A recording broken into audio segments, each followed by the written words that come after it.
بسم الله الرحمن الرحيم. بسم الله الرحمن الرحيم وبه نستعين وهو خير معين وصلى الله على نبينا محمد وآله الطاهرين وصحبه المنتجبين اللهم صل على محمد وآل محمد.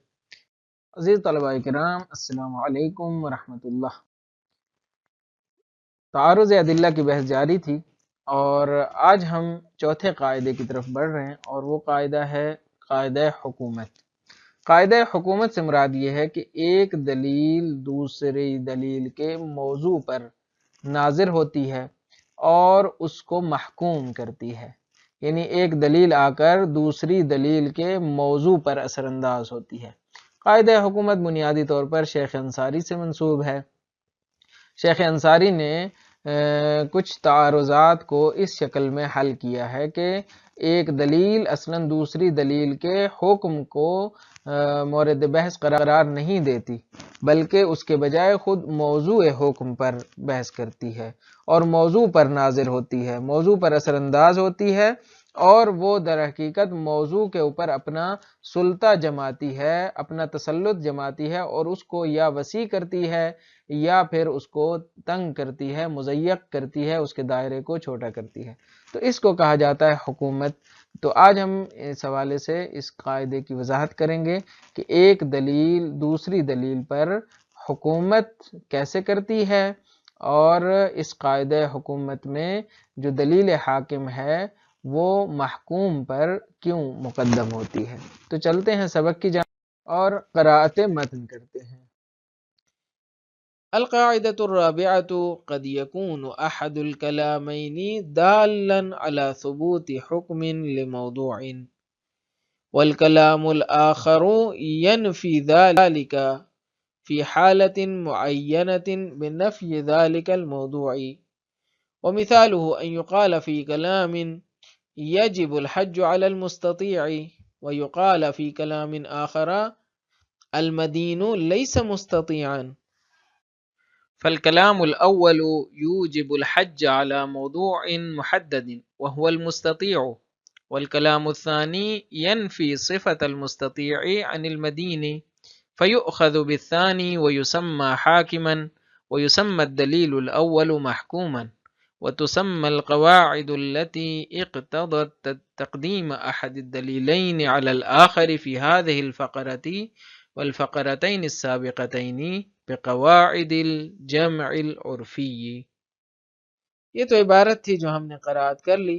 اب چلتے ہیں اہم ترین نکات کی جانب۔ تعارض ادلہ کے حوالے سے گفتگو جاری تھی، اور اس حوالے سے ہم دو لفظی دلائل کے درمیان تعارض کے قواعد کو بیان کر رہے تھے۔ گزشتہ سبق میں ہم نے تیسرا قاعدہ مورد بحث قرار دیا، اور اس میں ہم نے بتایا کہ دو لفظی دلائل میں سے جب ایک دلیل عام ہو اور دوسری خاص ہو تو اس صورت میں ہم خاص کو عام پر مقدم کریں گے۔ جیسے کہ ایک دلیل نے آ کر کہا کہ الربا حرام، دوسری نے آ کر کہا کہ نہیں، الربا بین الوالد و ولدہ مباح۔ تو یہاں پہ ایک دلیل نے جو کہ عمومی دائرے میں تھی، اس نے ربا کو مطلقہ حرام قرار دیا، تو یہ شامل تھی اس دائرے کو بھی کہ جو خاص دلیل کا دائرہ تھا۔ لیکن خاص دلیل نے آ کر کہا کہ خاص دائرے کے اندر ربا جائز ہے۔ وہ کون سا ہے؟ جب والد اور ولد کے درمیان ہو، جب بیٹے کے درمیان اور باپ کے درمیان ہو تو وہاں پہ جائز ہے۔ تو یہاں پہ ہم خاص کے دائرے کو عام سے مستثنا قرار دیں گے اور خاص کو عام پر مقدم رکھیں گے۔ یہ وہ قاعدہ تھا جس کو گزشتہ سبق میں مورد بحث قرار دیا۔ آج کے سبق میں ہم اگلے قاعدے کی طرف بڑھ رہے ہیں، اور یہ آخری قاعدہ ہے اس حوالے سے، اور وہ ہے قاعدہ حکومت۔ چوتھا قاعدہ قاعدہ حکومت کے نام سے مشہور ہے۔ قاعدہ حکومت کیا ہے؟ حکومت یہاں پہ وہ والی حکومت نہیں ہے جو ہمارے ذہنوں میں آ رہی ہے، بلکہ ایک دلیل کا دوسرے کو محکوم کرنا، ایک کا حاکمیت دکھانا اور دوسری کو محکوم کرنا مراد ہے۔ کیا مطلب؟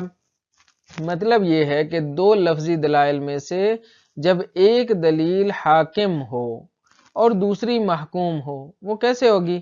وہ یوں ہوگی کہ ایک دلیل دوسرے کے موضوع پر ناظر ہو، ناظر ہوگی کس کے اوپر؟ دوسری دلیل کے موضوع پر ناظر ہوگی، حکم کے اوپر ناظر نہیں ہوگی۔ گزشتہ جتنے بھی ہم نے قواعد پڑھے تھے، چاہے وہ عام اور خاص والا قاعدہ ہو، یعنی ہم نے جو گزشتہ قاعدہ پڑھا مطلق اور مقید والا ہو، یہ بھی اسی گزشتہ قاعدے کے اندر ہی تھا، یا پھر جو ہم نے پہلے قواعد پڑھے تھے جہاں پہ نص اور ظاہر کی بات کی گئی تھی، وہاں یہ سارے کے سارے قواعد کس سے مربوط تھے؟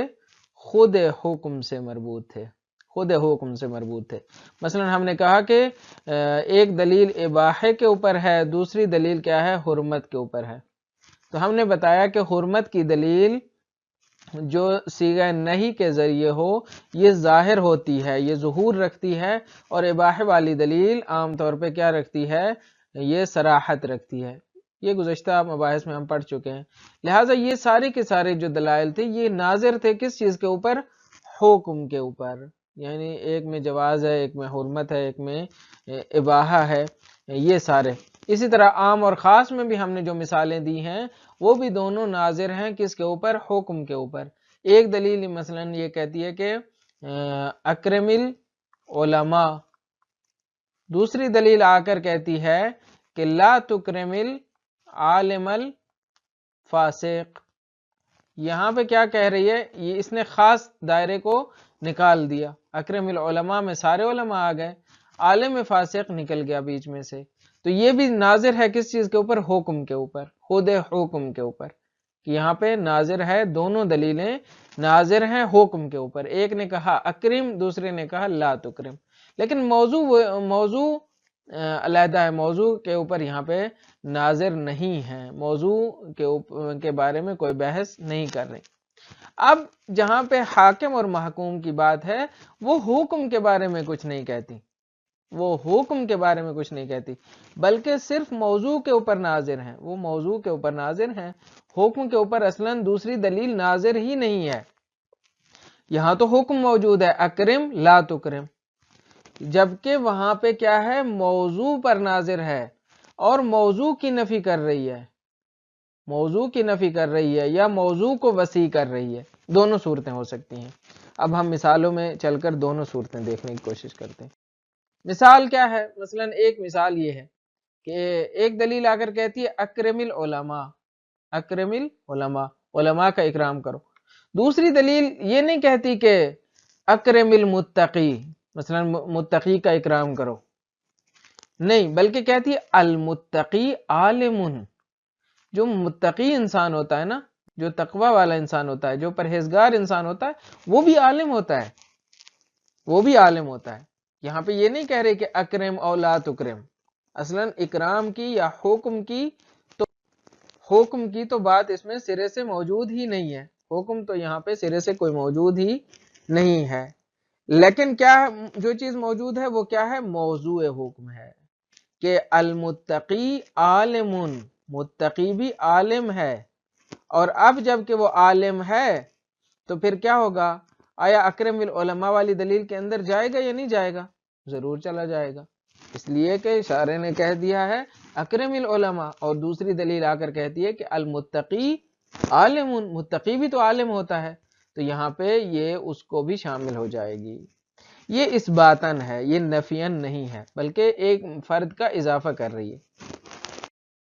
اب جو کتاب میں مثال دی گئی ہے اس کی طرف آتے ہیں، کیونکہ اس میں نفی کی بات ہے تو اس لیے وہ زیادہ تعارض کے قریب ہے۔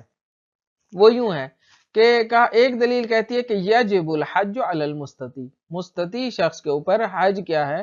واجب ہے، مستطیع کے اوپر حج واجب ہے۔ بس یہاں پہ ایک حکم ہے جو کہ وجوب ہے، وجوب حج، اور دوسرا موضوع حکم ہے، وہ کیا ہے؟ ایک ایسا شخص کہ جو مستطیع ہو، یہ موضوع حکم ہے۔ تو یہاں پہ دوسری دلیل ناظر ہے کس کے اوپر؟ موضوع کے اوپر، حکم کے بارے میں کوئی بات نہیں کر رہی۔ وہ کیا ہے؟ کہتی ہے کہ المدین لیس مستطیعان، یہ گمان نہیں کرنا کہ سارے لوگ جن کے پاس پیسہ ہوتا ہے وہ مستطیع ہوتے ہیں۔ کہتے ہیں نہیں، کسی نے اگر قرضہ لیا ہوا ہے گرچہ اس کے پاس پیسہ ہے، پھر بھی یہ جو مقروض آدمی ہے یہ مدین ہے، یعنی جس کے اوپر دین ہے، دین قرض کو کہتے ہیں، تو مدین جو ہے وہ مستطیع نہیں ہوتا، اس کو مستطیع نہیں سمجھنا۔ لہذا اس نے کیا کیا، موضوع کو آ کر چھیڑا ہے، حکم کے بارے میں کوئی بات نہیں کی۔ اس کو کہتے ہیں حاکم، یعنی موضوع کو چھیڑتی ہے، موضوع کے دائرے کے اوپر اثر انداز ہوتی ہے، حکم کے بارے میں کوئی بات نہیں کرتی۔ گزشتہ مثال بھی یہی تھی کہ اکرم العلماء یا کے بعد المتقی عالم موضوع کو چھیڑتی ہے، المتقی عالم حاکم بنیں گی، اکرم العلماء محکوم بنیں گی۔ یہاں پہ بھی یجب الحج علی المستطیع محکوم بنے گی، اور یہ والی جو دلیل ہے دوسری یہ حاکم ہے، یہ کیا ہے، حاکم ہے۔ ٹھیک ہو گیا، اور ہم نے قاعدہ کیا پڑھا تھا، اب ہم چلتے ہیں اسی قاعدے کو ایک بار پھر دیکھتے ہیں۔ قاعدہ کیا تھا، دو لفظی دلائل میں سے جب ایک دلیل حاکم ہو اور دوسری محکوم ہو تو ہم نے کیا کرنا ہے، دلیل حاکم کو مقدم کرنا ہے، یعنی جو دلیل کہتی ہے المدین لیس بمستطیع اس کو مقدم کرنا ہے، اور یجب الحج علی المستطیع والے سے یہ نکل جائے گا، اگرچہ اس کے پاس پیسہ ہے لیکن چونکہ یہ مقروض ہے، چونکہ یہ مدیون ہے، تو اب اس کے اوپر حج واجب نہیں ہوگا۔ یہ تھے اہم نکات، اب چلتے ہیں وضاحت متن کی جانب۔ فرماتے ہیں کہ تعارض الادلہ، یہ ہمارا عنوان تھا اور اس میں بھی ذیلی عنوان تھا دو لفظی دلیلوں کے درمیان تعارض، اس حوالے سے چوتھا قاعدہ یا چوتھا نقطہ وہ یہ ہے کہ قد یکون احد الکلامین دالا علی ثبوت حکم لموضوع، کبھی کبھار دو کلاموں میں سے ایک کلام، کون سی دو کلاموں میں سے، وہی جو ہم نے کہا تعارض جو متعارض کلامین ہیں، ان میں سے ایک کلام دلالت کرتی ہے ایک حکم کے اوپر جو کسی بھی موضوع کے لیے ہے، ایک حکم کے ثابت ہونے پر دلالت کرتی ہے، جیسے وجوب حج، والکلام الآخر ینفی ذالک، دوسری کلام اس حکم کو نفی کرتی ہے، کیسے نفی کرتی ہے، فی حالت معینت، البتہ معینہ حالت میں نفی کرتی ہے، کلی نفی نہیں کرتی، کیونکہ کلی نفی کرے گی تو پھر تو بات ہی جو ہے ختم ہو جائے گی، پھر تو تعارض واقع ہوگا۔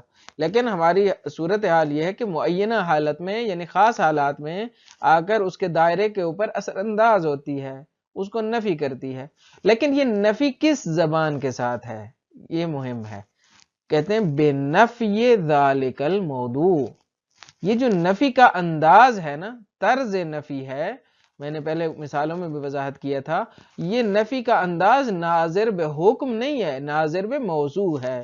یہ جو نفی کر رہی ہے ینفی ذالک، یہ نفی جو ہو رہی ہے وہ کیسے ہو رہی ہے، بِنَفْیِ ذَلِکَ الْمَوْضُوع، یہ موضوع کی نفی کے ذریعے حکم کی نفی ہو رہی ہے، نہ کہ ڈائریکٹلی حکم کے اوپر اثر انداز ہوا جا رہا ہے، نہیں ڈائریکٹلی حکم نہیں ہے، جیسے اکرم العلماء لا تکرم العالم الفاسق، وہاں پہ ڈائریکٹ حکم کے اوپر اثر انداز ہوا جا رہا ہے، لیکن جو حکومت کی بحث ہے وہاں پہ حکم دلیل حاکم میں بیان ہی نہیں ہوتا، اس میں یہ نہیں کہا جاتا کہ مثلا یجب الحج علی المستطیع اور دوسرے میں کہا لا یجب الحج علی المدین، نہیں وہاں پہ یہ بحث نہیں ہوتی، بلکہ موضوع کے اوپر اثر انداز ہو جاتا ہے۔ مثال کیا ہے، مثال یہ ہے وَمِثَالُهُ أَن يُقَالَ فِي كَلَامٍ يَجِبُ الْحَجُّ عَلَى الْمُسْتَطِيعِ، ایک کلام میں یوں کہا جائے کہ حج واجب ہے مستطیع شخص کے اوپر، جس کے اندر استطاعت مالی ہے اس کے اوپر حج واجب ہے۔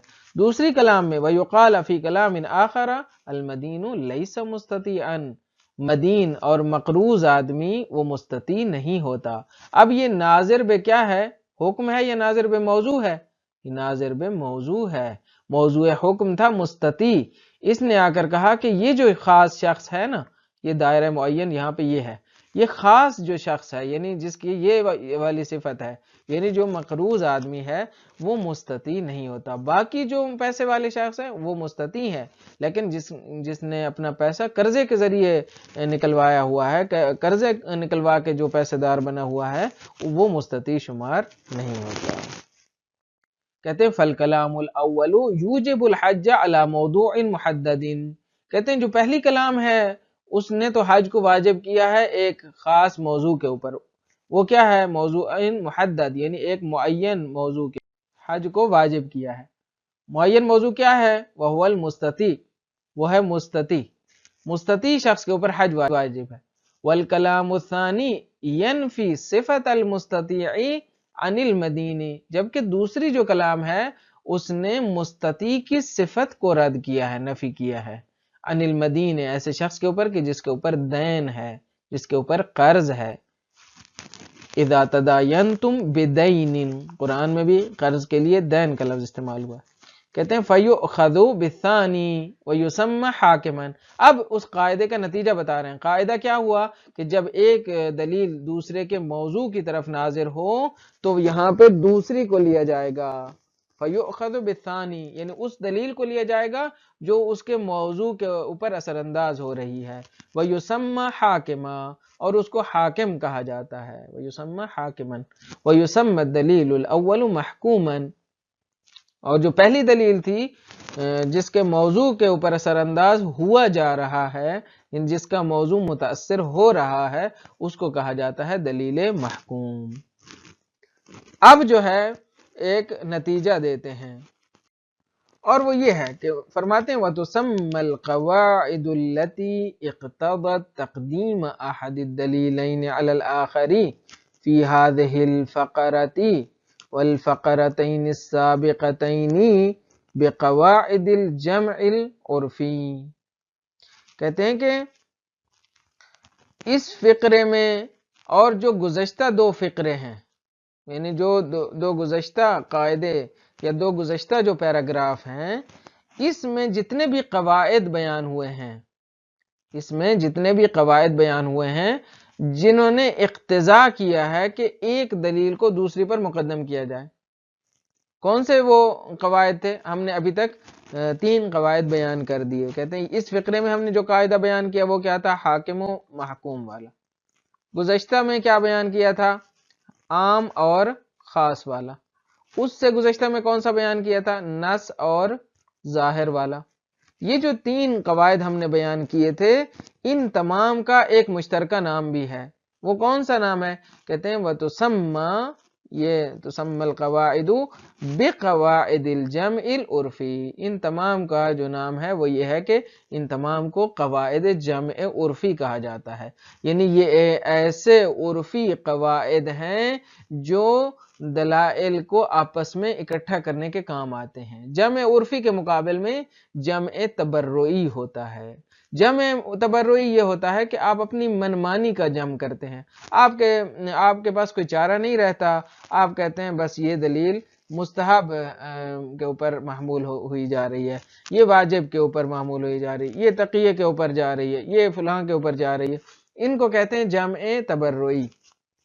لیکن اگر آپ عرفی قواعد کو مد نظر رکھ کے جمع کرتے ہیں، آپ کے ذہن میں جو قواعد آ رہے ہیں وہ وہی ہیں جو ایک متکلم عام انداز میں بات کرتا ہے، تو ان کو قواعد جمع عرفی کہا جاتا ہے۔ سبق کا خلاصہ یہ ہے کہ آج ہم نے لفظی دلائل کے درمیان تعارض کے قواعد کے حوالے سے چوتھے قاعدے کو محل بحث قرار دیا، اور وہ قاعدہ حکومت کے نام سے یاد کیا جاتا ہے، اور اس کا محتوا یہ ہے کہ 2 لفظی دلائل میں سے جب ایک دلیل حاکم ہو دوسری محکوم ہو، حاکم ہونے سے مراد یہ ہے کہ ایک دلیل دوسری کے موضوع پر ناظر ہو، موضوع کی طرف ناظر ہو، اور موضوع پہ اثر انداز ہو رہی ہو، اور موضوع کے دائرے کو توسعہ دے رہی ہو یا تضییق کر رہی ہو، اس کے دائرے کو تنگ کر رہی ہو یا وسیع کر رہی ہو، تو اس صورت میں یہ دلیل حاکم مقدم ہوگی دلیل محکوم کے اوپر۔ دلیل حاکم کو مقدم کیا جائے گا اور دلیل محکوم کو اسی کے ذریعے محدود کر دیا جائے گا۔ یہ تھا آج کا قاعدہ۔ مجھے امید ہے یہ سبق بھی آپ کے لیے مفید واقع ہوا ہوگا۔ اجازت دیجیے، اللہ تعالیٰ آپ کا حامی ناصر ہو۔ السلام علیکم ورحمۃ اللہ وبرکاتہ۔